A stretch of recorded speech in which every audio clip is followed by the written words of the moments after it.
호스피스, 그러니까 말기 때, 임종기가 아닌 말기 때 호스피스를 선택할 수가 있습니다. 그리고 선택했을 때 우리는 연명으로 계획서를 작성할 수가 있어요. 그리고 연명에 작성하지만 이행은 임종기만 할 수 있기 때문에 연명으로 계획서를 작성해도 바로 연명으로 그 중단 결정이 이루어진 게 아닙니다. 임종기가 돼야 돼요. 그럼 임종기가 아닌 상태에 그럼 호스피스 상태에서는 어떻게 되느냐라고 하는 게 지금 저희 호스피스 쪽에서의 최대의 관심입니다. 왜냐하면 연명의료법과 호스피스 완화의료법이 통합되어 있는 이 법입니다. 그러다 보니까 이제 그러면은 만약 10회 소생하고 지금 인공호흡을 하고 있는데 그거를 떼지 않고 어떤 사회심리적인 케어를 한다, 뭐 한다 가능할까요? 그리고 만약에 지금 임종기가 아닌 그 말기 환자가 연명으로 결정을 하게 되면 이행을 하게 되면 처벌을 받는다라고 하는 것이 지금 이 명문화돼 있고 또 심지어는 보건복지부가 친절하게 Q&A가 있어가지고 절대 있으면 안 된다라고 돼 있고 그렇죠. 3년 이하의 징역이라고 하는 건 의사면허 취소입니다. 문제는 이런 상태에 지금 놓여 있다는 거죠. 그러면 결국은 호스피스는 임종가로만 하게 될 겁니다. 사실은 실질적으로. 그러니까 그래서 지금 도대체 이 그러니까 임종기가 아닌 말기 환자의 호스피스 이용은 연명의료를 할 수 없는 상태 내 연명의료를 중단하거나 유보할 수 없는 상태 내에서 호스피스를 해야 되는 상황이라는 게 지금 현재 결국은 이제 임종가로 가는구나라고 하는 거고요. 지금 현장에서 말씀하시는 의사 선생님 말씀은 굉장히 중요한 얘기입니다. 이 법에서는 전적으로 의사는 의학 전문가고요. 의료적 판단의 주체로만 되어 있습니다.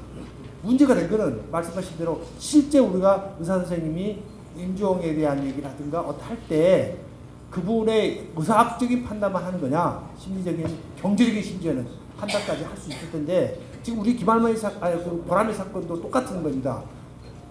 사실은 경제적인 이유가 경제적인 서포트가 있으면 충분히 가능한데요. 우리가 진짜로 품위 있는 죽음을 위해서 전 재산을 다 팔아서 해야 되는 거냐? 라고 했을 때 이제 연명으로 결정을 우리가 말하는 이제 경제적인 동기에서 중단하려고 하는 의지가 환자뿐만 아니라 가족, 그다음에 그걸 바라보는 의사 선생님들의 어쨌든 생각 이 속에 이제 다 들어있는 겁니다. 근데 이 부분은 이제 그동안 종교계에서 그렇게 악용되지 않도록 굉장히 강하게 임종기로 제한하게 만들어주는 연명으로 결정을 아예 임종기에만 한정하게 만들어주는 원인에 속합니다. 이 부분에 대한 논의는 진짜로 우리가 다시 한번 제가 그래서 카톨릭 쪽에도 늘 도대체 임종기가 아닌 말기에도 우리가 진정한 의미에서 호스피스를 제대로 하려면 연명으로 결정을 할 수 있도록 해야 될 텐데 이 부분은 도대체 우리가 어떻게 생명 존중을 사상을 갖고 있는 우리 종교계에서 또 보수적인 종교계에서 우리가 이걸 어떻게 논의해야 되는 것인지 또는 선언해야 되는 것인지 또는 이 부분 우리가 좀 더 우리가 논의를 확장해서 이 법을 제대로 된 법을 만들기 위해서 또는 호스피스를 제대로 시행하기 위해서 사실은 ICU에부터 저는 설명을 해야 되고 의사한테 설명을 불구하고 거기서 우리가 연명으로 결명으로 계속 할 것인지 중단하고 호스피스 갈 것인지라고 하는 거를 설명해주는 인포먼드 컨센트를 받을 수 있어야 되는데 이 부분이 전혀 없고 그냥 자기가 원하면 여러 가지 루트를 통해서 알고 내가 더 이상 말기구나 라고 생각을 하고 그리고 이제 들어가서 내가 호스피스를 선택했을 때에 한해서 자기 질병을 호스피스에 있는 담당 의사가 ICU에 있는 중환자 온콜로지스트가 아니라 지금 저 호스피스 기관에 있는 그 분이 이제 의사가 저한테 질병의 이유를 설명하고 상태를 설명해서 호스피스 시설에 대한 얘기를 하는 겁니다. 근데 그때 바로 연명으로 계획서를 작성하고 그 계획서 안에 질병에 대한 애호가 적혀 있습니다. 문제는 이행도 물론 이제 임기연기로 한정돼 있으니까 그래서 결국은 저희가 지금 이 법적인 테두리에서 할 수 있는 부분들은 대단히 제한되어 있습니다. 그럼에도 불구하고 저희가 자꾸 시행령축 얘기하시는 것은 이 법의 틀은 그렇게 돼 있지만 이 안에서 해석의 유연성이 있는데 시행령축에서 이 해석의 유연성을 다 받고 친절하게도 임종기가 아닌 말기는 모두가 할 수 없는 이행하고 할 수 없게 돼 있고 처벌받게 돼 있는 이 구조로 분명하게 해석적인 그 명확성을 지금 이 시행령축을 해줌으로써 사실은 현장에서는 대단히 범법자가 될 가능성이 의사가 높기 때문에 또 입증 책임도 의사가 가지고 있습니다.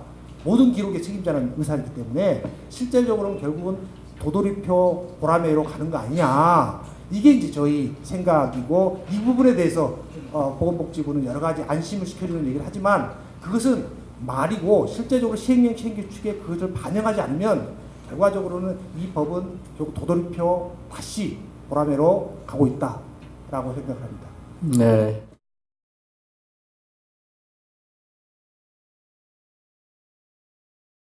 상반기에는 하위법령 제정 작업이 진행되기 때문에 일단 거기에 가장 집중해서 노력을 하도록 하겠고, 하반기에는 내년 2월 시행을 앞두고 교육 홍보라든지 이런 거에 집중해서 저희가 지금 활동을 하려 하고 있습니다. 그래서 그 부분에 대해서는 저희도 그런 것들의 중요성을 인지하고 있다는 말씀을 드리고 최대한 노력을 하겠습니다. 그리고 마지막에 말씀해주신 뭐 다른 데 토론회 가서도 많이 들었는데 처벌 조항 때문에 많이들 불편해 하시는데, 아무튼 입법 취지라든지 복지부에서 가지고 있는 생각들은 그렇지가 않은데, 아무튼 그렇게 그래도 읽힌다라는 부분에 대해서는 아무튼 저희가 가능한 저희가 현재 할 수 있는 한해에서는 법의 취지나 그런 것들이 아니라는 유권 해석을 최대한 할 수 있도록 해서 최대한 그러한 우려가 불식될 수 있도록 최대한 노력을 하도록 하겠고요. 그리고 아까 디테일하게 뭐 이렇게 전화로 상담했는데 어떻게 사인을 받느냐 뭐 이런 말씀들을 하셨는데, 아무튼 그 사전연명의료양서는 등록 절차를 거치게 되기 때문에 전화로 상담하셨다 하더라도 그 본인이 작성하신 사전연명의료양서를 등록기관이 받으셔야지 이제 등록하실 거 아닙니까? 그러면 그게 아니라 네. 이미 이제 그 본인이 다 전화로 상담할 때 사인해서 보내주죠. 그러니까 그럼 받으셔서 사인하시면 됩니다. 그러니까 거기에다가. 이제 문제는 네. 본인이 상담소에 안 오고 이제 전화로 유선으로 상담해갖고 사인해갖고 보내주는 거죠. 그걸 등록해도 그것을 인정해 주냐 이거죠. 문제가 없을 것 같은데 왜 그게 이제. 근데 보건복지부에서는 그건 안 된다고 저희한테 제가 그걸 문의를 했거든요. 네, 질의를 했는데 그거는 저희가 앞으로 또 하반기에 교육도 있고 할 테니까 그런 건 Q&A 만들어서 저희가 배포를 하도록 하겠습니다. 그리고 부본 뭐 이렇게 한부 보관하게 주어야 되는 거 아니야 이런 거 얘기하셨는데, 그런 건 뭐 이제 사본이라든지 이런 거로 활용하실 수 있을 것 같고, 저희가 전자화라든지 이제 스캔에 대해서 얘기를 했던 거는 지금 아마 사실모도 굉장히 고심하고 있는 걸로 알고 있는데, 지금 20만 명께 나눠드렸는데 지금 10,000부를 보관하는 것도 굉장히 쉽지가 않은 일이시라고 얘기를 하시더라고요. 그래서 이것들은 그 조회 편에서 의료기관에서 진짜 이분이 언제 사전연명의료양서를 작성하셨는지 집에다 그냥 농에만 잘 갖다 두시고 계시면은 실제 필요할 때 쓰실 수가 없거든요. 그러니까 그거를 저희가 전산으로 관리해서 언제든 필요할 때 의료기관에서 바로 조회할 수 있도록 하기 위해서 전산으로 관리하도록 하는 거고, 그건 한편으로는 사전연명의료양서 등록기관 입장에서는 그러한 이 종이를 보관해야 되는 부담을 덜어드리기 위한 것이기 때문에 일단 전자화가 되고 난 다음에는 그런 것들에 대해서 그런 것들을 본인에게 돌려드려도 되는 거고, 그리고 이제 그 사전연명의료소 이 등록기관들은 앞으로 이제 받을 때 아마 많은 경우에 이제 전자문서로 받으시는 경우가 저희들은 아마 볼 때 일반적인 경우일 거라 많이 생각이 되고, 그렇다면 그걸 공유할 수 있는 방식으로 해서 공유를 하시면 되지 않을까 이런 생각했습니다. 아무튼 저희가 뭐 그동안에도 이제 사실 뭐 저희 집행부와도 이렇게 종종 뵙고 여러 가지 의견을 들었었고, 하반기에도 이제 법률 시행이 가까워지는 시점에서 더욱더 의사소통을 많이 하면서 여러 가지 주셨던 의견들이 가급적 충실히 법 집행 과정에서 반영이 될 수 있도록 노력을 하도록 하겠습니다. 전 세계 다른 나라 입법 전례가 있긴 있는데 우리나라만큼 이렇게 친절하고 자세한 법령을 갖고 있는 나라는 없다. 그래서 우선 국회와 우리 보건복지부에게 찬사의 말을 좀 해야 되겠다 하는 거 하고, 두 가지 말씀드릴까 하는데, 우리 박재용 변호사께서 문제 제기를 해서 아까 조국 원장께서 지적을 하셨는데, 그 죽을 권리가 있을까 우리에게 right to die라고 하는 거 연명의료를 중단해라 라고 하는 그것이 자기가 갖는 죽을 권리의 행사인가 할 때 우리나라에서 그 학자들은 전부 반대합니다.